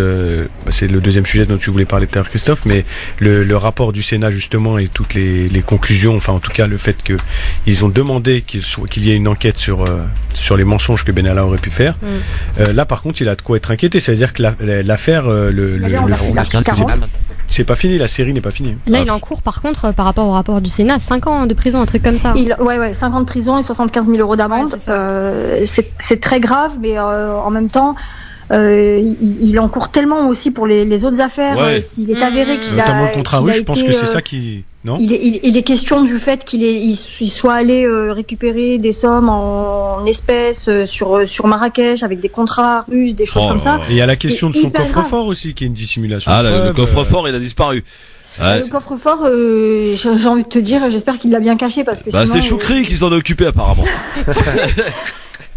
Voilà. C'est une bande organisée cette affaire. Ah ouais. Non mais je vous dis, c'est une bonne série Netflix, franchement. Non, c'est une série. Après, moi, ne me réjouis pas particulièrement de l'incarcération d'Alexandre Benalla. Enfin, une privation de liberté, c'est toujours quelque chose de difficile. Il a quand même un bébé et tout. Je veux pas faire pleurer dans les chaumières, mais c'est quand même quelque chose qui doit pas nous réjouir, quoi. Pour l'instant, il est présumé innocent, il faut faire attention. Après, non, mais on se réjouit pas. Faut que ses droits soient. Pour que la justice fonctionne dans ce pays, sinon on peut faire n'importe quoi et quand même, faut qu'il y ait un peu de justice. On peut mais pas. Moi, je crois qu'il est pas seul responsable. Malheureusement, pénalement parlant, il va être tout seul. Mais l'Élysée n'a pas de. Tu vois, on n'a rien contre l'Élysée, alors que ce qu'il a fait, pourquoi il s'en serait privé si on lui a permis tout ça, si on lui a ouvert toutes ses portes, si on lui a donné tous ses avantages. Ça c'est le Sénat, c'est le rapport qui pourra peut-être apporter ses réponses d'ailleurs. Il pointe du droit. Allez, info zappé, messieurs dames. Ah, j'ai des petites infos croustillantes qu'on va pouvoir se mettre sous la dent, ou ce que vous voulez d'ailleurs. D'abord, une info qui a été reprise par beaucoup de médias hier, c'est la mort de Fabien Klein. En Syrie, qui avait été, vous savez, le cerveau présumé des attentats du 13 novembre 2015. Il a été tué mercredi dernier dans une frappe de la coalition. Son frère Jean-Michel serait lui grièvement blessé. Mais si de nombreuses sources concordantes confirment sa mort, eh bien les autorités françaises, elles, n'ont toujours pas officialisé concrètement, parce que il faut, enfin, ces fameuses preuves ADN. Donc c'est celui en fait, pour resituer, recontextualiser, celui qui avait revendiqué les attentats via sa voix, et son frère qui avait fait des chants derrière. Voilà, donc Fabien Klein serait entre guillemets mort. Voilà, ça on en a beaucoup parlé. Et il y a eu un témoignage d'ailleurs d'un des blessés, je crois, des attentats à Saint-Denis, Bilal. C'est comme ça qu'il s'appelle, non? Le monsieur là? Oui, Bilal, ouais. C'est toi qui nous l'as envoyé en plus, Nassim, hier. C'était très très émouvant, en tout cas ce qu'il a dit. Voilà, on aurait préféré l'avoir vivant. Voilà, pour ce qui est en tout cas de Fabien Klein. Sinon, sur le volet social, dans les infos zappées, Emmanuel Macron ne mâche pas ses mots après l'échec des négociations sur la réforme de l'assurance chômage. Se sont achevées avant-hier soir, vous le savez, sur un constat d'échec. Patronat et syndicats ne sont pas parvenus à s'entendre et donc renvoyer le dossier sur le bureau du gouvernement. Un échec vivement critiqué par le président qui a dit clairement ce qu'il en pensait hier. Les partenaires sociaux n'ont pas su saisir un privilège. En somme, expliquait donc Emmanuel Macron, le président qui sous-entend que l'assurance chômage n'étant plus financée par les cotisations salariales, mais par l'impôt. Les organisations syndicales n'ont plus autant de légitimité, a-t-il rappelé. Est-ce qu'il a fait ça la veille d'un 15e acte des Gilets jaunes? C'est encore une provocation de Macron là pour le coup, pointant du doigt cet échec des négociations, Faiza? Il pointe du doigt, il tacle un petit peu, mais après il faut pas non plus tirer de plan sur la comète. Il est quand même très ami du patronat et de ce monde-là.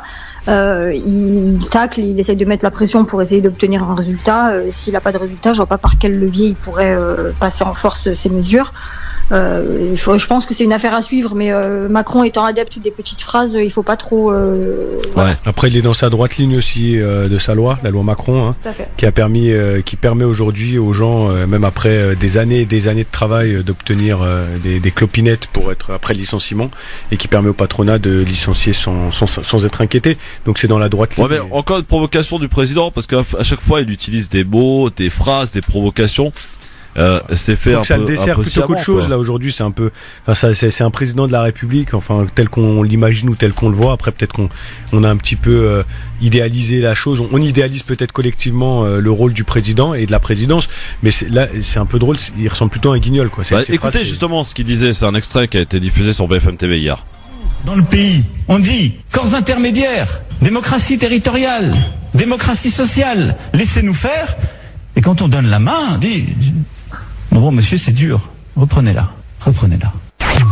Voilà, Emmanuel Macron dans toute sa splendeur. Hein. Donc hier. Non, mais c'est toujours le dédain, c'est toujours la condescendance, c'est ça qui est. Mais effectivement, ça peut mettre un peu. Ce genre, il aurait pu dire la même chose d'une autre manière, on l'aurait aussi bien compris quoi. Et puis il aurait même pu ne pas le dire du tout. Ouais. En plus, c'est entendable ce qu'il dit, hein. Notamment sur les organisations syndicales. Des fois, il y a des choses qu'on. Qu'est-ce qu'elles ont ces organisations syndicales ? La question de la légitimité, c'est une très bonne question qui peut être posée, qui peut être débattue. On n'a peut-être pas forcément le temps, mais en tout cas, c'est quelque chose qui se pose. Pas la question de leur nécessité, hein. C'est pas ça, la question de la légitimité des uns et des autres. Et après la question des négociations qu'ils font, ce qui des fois on dirait qu'ils ont des intérêts qui sont autres que ceux des salariés. C'est aussi une réalité. Donc ce qu'il dit, dans le fond, peut-être qu'on pourrait même y adhérer. Enfin, qui sait. Mais comme dit Faiza, si c'était présenté d'une autre manière. Info zappé aussi. Et tiens. Une info qu'on va pas vous révéler partout, c'est le tir qui a eu lieu dans la nuit. Fusée Falcon 9 qui a décollé de Cap Canaveral aux États-Unis. À son bord, notamment, une sonde israélienne, une sonde qui devrait atterrir sur la Lune le 11 avril prochain et qui ferait d'Israël le 4e pays à rejoindre notre satellite. Pour les réseaux sociaux, le mot-clé Israel to the Moon, Israël sur la Lune est apparu. Et la sonde transporte une Torah, un drapeau israélien et l'inscription Ami Israël High, le peuple d'Israël est vivant. Voilà. Donc Israël arrive sur la Lune. Le drapeau israélien va arriver avant le drapeau algérien. C'est ça. Mais non, ce que je sais pas, Faiza, c'est que il a déjà été emmené par les Russes à l'époque. Ah oui, c'est vrai. Ce fameux. Alors, qu'est-ce que j'ai d'autre ? Ah oui, j'ai un truc qui est pas mal aussi et qui pourrait déboucher aussi sur une petite affaire. C'est selon un quotidien d'ailleurs israélien qui rapporte cette affaire, la télé française a menacé Israël de boycotter l'Eurovision car, excusez du peu, une série de 3 films programmés pour être diffusés par la télévision publique en Israël en mai prochain, au moment de la compétition, relate Hassan, comment il s'appelle déjà, je retourne son nom, à Bilal Hassani, pardon, donc déguisé en homosexuel, membre de Daesh, qui s'apprête à commettre un attentat, une attaque quoi. Donc ça a apparemment scandalisé France Télévisions qui menace de boycotter l'Eurovision si on n'annule pas la diffusion de ce film. Voilà, sans que ça c'est une affaire à suivre hein, pour le coup. Boycott de l'Eurovision peut-être à envisager. Et après on nous demande pourquoi on est antisioniste. Voilà. Okay. Plus d'éléments à suivre. Sinon, qu'est-ce que j'ai dans les infos zappées ? Ah tiens, il y a un député qui est de la République en marche, Saïd Hamada, qui veut rebaptiser une rue de Marseille au nom de Ibrahim Ali. 24 ans après son assassinat par des militants du Front National, il a lancé une pétition adressée au maire. Il y a Samia Ghali également qui s'est mêlé de cette affaire. Ça fait extrêmement longtemps que Samia Ghali est quand même sur le sujet et qu'elle demande justement la dénomination de cette rue. Enfin voilà, je sais pas si ce député que je ne connais absolument pas arrive un petit peu comme un cheveu sur la soupe, mais c'est vrai qu'il y a d'autres personnes qui l'ont porté bien avant. Mais en tout cas, c'est une très bonne chose s'ils arrivent à le faire, en alliant leur force. Je pense. Alors, moi, ce député-là, c'est le député des quartiers nord de Marseille. Hein, oui, je le connais pas. La circonscription où je suis née. Et où j'ai encore toute ma famille. Je l'ai rencontré, on a fait le plateau, je sais pas si tu te rappelles Christophe, il était avec moi sur Salut les Terriens chez Ardisson. Oui. C'est un député La République en marche, tu sais la dernière génération, il est très enclin sur les questions de discrimination et puis ça l'intéresse un petit peu ce qui se passe dans les quartiers nord de Marseille, contrairement à certains députés qui l'ont précédé sur ce secteur. Et après, je sais aussi il marche un petit peu main dans la main avec Samia Ghali, ils sont amis, donc je pense qu'il n'y a pas... C'est un ancien socialiste, non ? Pas du tout il est jeune, hein, donc je pense qu'il n'a pas vraiment fait voilà, mais en tout cas, sur Marseille, ils sont un peu sur la même lignée, hein, et puis Samia Ghali, elle est très investie, elle est élue aussi dans les quartiers nord, dans le 15e et 16e. Elle est... sénatrice. Elle est sénatrice, elle a été maire de secteur et tout, donc je pense que ça peut porter ses fruits, qu'il y ait un nouveau visage qui demande ça. En plus, lui, il est d'origine comorienne, il a toute la légitimité. Ah oui, d'accord, je savais pas qu'il était d'origine comorienne. Oui, c'est ça change beaucoup de choses. Un jeune comorien qui a, alors il est pas né dans les quartiers nord, mais il a vécu sur le secteur de la Busserine, sur le secteur de Comoriens à Marseille. Est-ce que la victime est Ibrahim Ali? Oui, c'est un Comorien. Ouais. Ouais. Donc c'est pour ça que ça change beaucoup de choses, le fait que ce soit. Donc on espère en tout cas que ça risque d'aboutir. Tiens, une petite info, le groupe Decathlon aurait décidé de vendre son propre hijab sous sa marque de produits dédiés à la course à pied, mais bien qu'apparaissant sur le site, ce hijab ne serait pas disponible en France. Voilà, introuvable en France. Pas de hijab de Decathlon. Voilà. Bon, ça ne vous étonne pas évidemment. Et puis tiens, oui, voilà. Une dernière petite info zappée, un gymnase occupé par des mal logés près de l'Elysée. Oui, ça se passe ils en sont quand même au 22e jour d'occupation du gymnase situé au 18 rue Europe-Épine, à moins de 500 mètres de l'Elysée. 150 familles qui sont mobilisées pour réclamer un logement digne, avec donc la collaboration du DAL. Voilà, à 500 mètres de l'Elysée. Il y avoir personne dans la rue. Macron nous avait pas promis ça? Bah ouais, c'est ça. Mais il y a 150 familles qui restent mobilisées et donc ça dure depuis un petit moment. Voilà pour les infos zappées qu'il ne fallait pas louper. Alors vite fait notre zapping. Ah tiens, pour commencer notre zapping, on en parlait tout à l'heure. Marlène Schiappa, toujours elle, la secrétaire d'État à égalité homme-femme, qui s'est fait de nouveaux amis, décidément, avec cette petite déclaration qui passe très très mal. Je précise avant de la diffuser qu'elle s'est excusée. C'est ce qui avait été demandé, elle l'a fait tout à l'heure. Entre d'un côté des mouvements religieux radicaux, tels les mouvements islamistes, et de l'autre côté des mouvements d'extrême droite ou identitaires, tels Sens commun, et telle une partie de la Manif pour tous. Et ces mouvements, ils convergent contre les droits des personnes LGBT+, contre les droits des femmes. Voilà, donc cette petite phrase qui a déclenché apparemment un tollé, et la Manif pour tous menacée de porter plainte, a exigé de la part de Marlène Schiappa des excuses qu'ils ont obtenues donc cet après-midi. Marlène Schiappa, je crois qu'il est temps qu'elle se taise un peu, non? Vous trouvez pas? Non, mais Marlène Schiappa, il y a un problème avec Marlène Schiappa. Oui, s'il y en avait qu'un. Marlène Schiappa, elle veut tout commenter. Ouais. Elle prend pour une chroniqueuse. Elle devrait aller travailler à la radio ou je sais pas où. Elle veut imiter Roselyne Bachelot. Non, avec Garrido, là, comment ça s'appelle? Garrido. Oui, Raquel Garrido. Raquel Garrido. Elle devrait travailler avec elle. Tu vois, le problème de Marlène Schiappa, c'est qu'elle arrive pas à se taire sur certains sujets qu'elle maîtrise pas, ou sur certains même sur lesquels elle n'est pas légitime à s'exprimer. Là, en l'occurrence, ne croyez pas qu'elle s'est excusée pour la teneur de ses propos. Elle s'excuse si certains ont pu être blessés par ses propos. Et le lendemain de cette interview, elle a été interviewée. Elle est dans le couloir de l'Assemblée nationale. Elle est interviewée. Je sais pas quel média lui demande est-ce que vous regrettez. Elle dit non, très fièrement, comme elle a l'habitude de le faire. Je ne retire rien de ce que je dis. J'assume complètement. Il y a une convergence idéologique, blablabla. Et maintenant qu'elle voit que c'est allé un peu trop loin, elle a peut-être même reçu des consignes un petit peu plus haut, parce que au vu de la gravité de ses propos, il y aurait de quoi. Et finalement, elle rétropédale. Mais elle ferait mieux plutôt que de rétropédaler. Est-ce que c'est pas le rôle d'une secrétaire d'État ou d'un ministre ou d'un membre du gouvernement de réfléchir avant de parler au nom du peuple français? C'est quand même grave. Il faut savoir que Marlène Schiappa est une blogueuse en fait de base, donc je pense que c'est pour ça elle a ces petits relents. C'est vrai qu'elle a été élue au Mans, elle est toujours élue d'ailleurs au Mans, et moi je viens du Mans, et effectivement parfois elle s'emballe et elle dit n'importe quoi, il faut le dire, et surtout elle parle d'extrémisme, mais il faut pas oublier que son père est quand même l'un des initiateurs de la libre pensée. Je sais pas si vous connaissez ce courant là. Pour le coup c'est des laïcards profonds, et leur discours est extrémiste, vraiment. D'accord. Donc en parlant d'extrémisme, bon, c'est un peu, elle est très bien placée. Après, c'est intéressant dans ce que tu disais, Christophe, de savoir que des excuses ont été faites, mais pas parce que la communauté musulmane s'est mobilisée en France et pour dire on nous associe à la Manif pour tous, mais parce que la Manif pour tous a dit que, soutenue par les Républicains, puisque on sait très que les premiers soutiens, en tout cas politiques, sont les Républicains, mais il n'y a pas que, aussi le Front National. Voilà, c'est surtout pour ça qu'elle s'est excusée aussi. Bon, dommage, on n'aura pas le temps d'écouter parce que il y a une grosse polémique qui monte. Ça a été révélé par le Canard enchaîné sur le fait que Pernaut, dans son journal de 13h, ne veut pas de femmes voilées. Et ça a été appuyé d'ailleurs par le témoignage d'un journaliste de la chaîne parlementaire qui était l'invité d'Hanouna. Il y aura pas de aussi Yacine Bellatar qui en a mis une belle couche sur Phil Kelkraut. C'était sur BFM TV après avoir annoncé sa démission d'LCI mardi matin. prétextant le déjeuner indigeste en écoutant Éric Zemmour. Bon bah tant pis. Maintenant qu'il a bien mangé, il a plus faim. Dans un instant, le grand débat, les propositions de la semaine des auditeurs et chroniqueurs. On vous fait le récap dans un instant, à tout de suite. France Maghreb 2, France Maghreb 2. Le LGF, j'adore couper les conversations.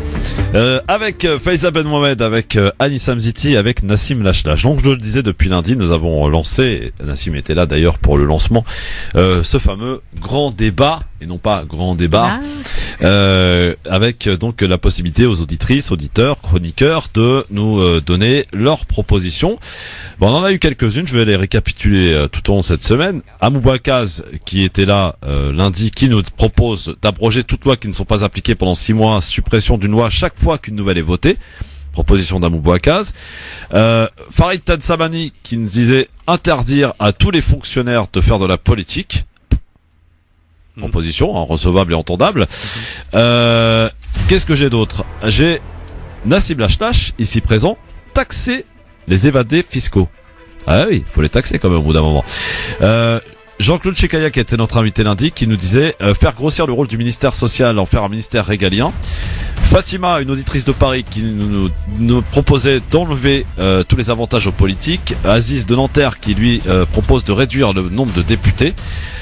Mardi, nous avons eu les propositions suivantes de Philippe Boriachi, notre écolo du groupe, qui nous propose de renforcer des services des soins, service public des soins, fin des déserts médicaux, utiliser le CICE pour pouvoir pallier à la mort des services publics programmés.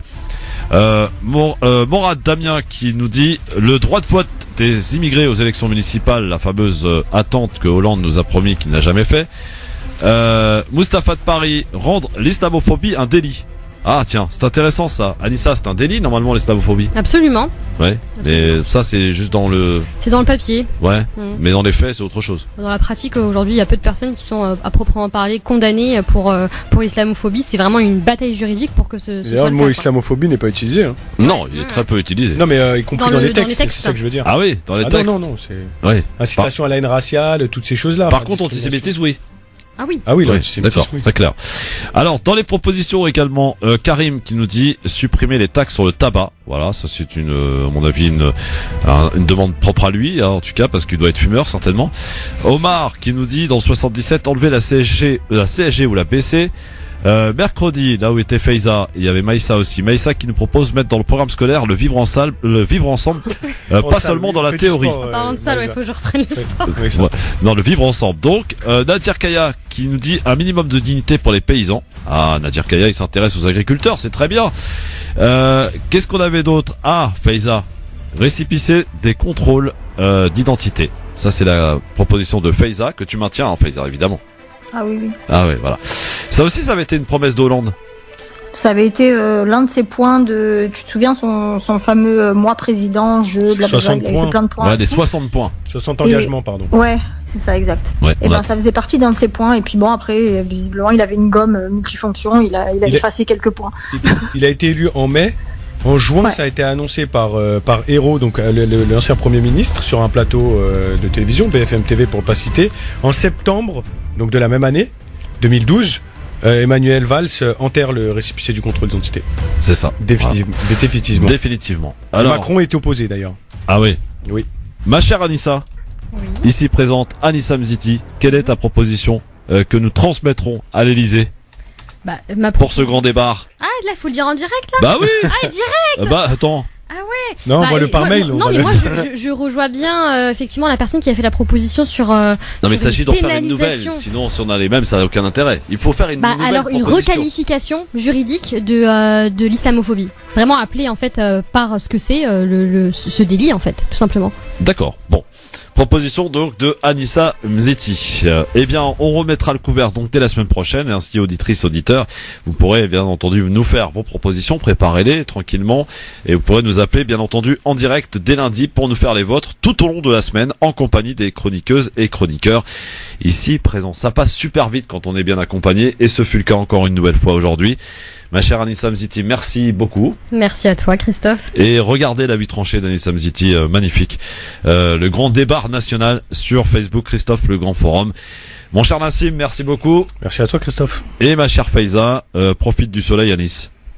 Merci beaucoup, bonne soirée tout le monde, bon week-end et puis à la semaine prochaine. À la semaine prochaine, merci beaucoup et merci à tous. Rendez-vous lundi. On sera là dès 16h pour le LGF et une nouvelle semaine d'actualité, d'infos autrement. Il est précisément et exactement, et je termine la semaine à l'heure, donc c'est formidable, 18h. Et c'est Marc Grossin pour l'actualité. Bonsoir Marc. Bonsoir. La mort au Mali de l'un des principaux chefs djihadistes au Sahel, l'Algérien Yahya Abou El Haman, a été tué par les forces françaises hier près de Tombouctou. Florence Parly, la ministre des Armées, évoque une action spectaculaire qui porte un coup très dur aux terroristes. Il était considéré comme étant le chef de l'émirat d'Al-Qaïda au Sahara. Manifestation en Algérie contre un 5e mandat d'Abdelaziz Bouteflika. Des centaines de personnes ont défilé à Alger et dans plusieurs villes.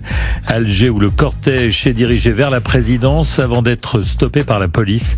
Les manifestations sont normalement interdites dans la capitale algérienne depuis 2001. Plus de 2000 personnes, dont les 3/4 en Europe, touchent encore des pensions versées à d'anciens collaborateurs du régime nazi ou à des personnes en relais de force. Chiffre dévoilé aujourd'hui par le ministère allemand du Travail. 54 personnes sont concernées en France, sans que l'on sache à quelle catégorie elles appartiennent. Marlène Schiappa présente ses excuses après ses propos évoquant une convergence idéologique entre la Manif pour tous et les terroristes islamistes. Lorsqu'un message est mal reçu, c'est qu'il a été mal émis, reconnaît la secrétaire d'État à l'égalité. La Manif pour tous avait porté plainte contre elle pour diffamation auprès de la Cour de justice de la République. Stop à la grossophobie, la ville de Paris met à l'honneur les femmes plantureuses le temps d'une exposition en plein air sur la façade de l'hôtel de ville. La mairie explique qu'il s'agit d'interpeller les Parisiens et les invités de la Fashion Week qui débutera lundi prochain. Enfin, la fin d'une époque avec dimanche à Paris la fermeture du Beverley, le dernier cinéma porno vintage de la capitale. Son propriétaire a jeté l'éponge, la clientèle se raréfiait. Il ne restait plus que des hommes d'un certain âge ne maîtrisant pas Internet. Bonne fin de journée à tous. France Maghreb 2, service, info, musique, divertissement. France Maghreb 2. France Maghreb.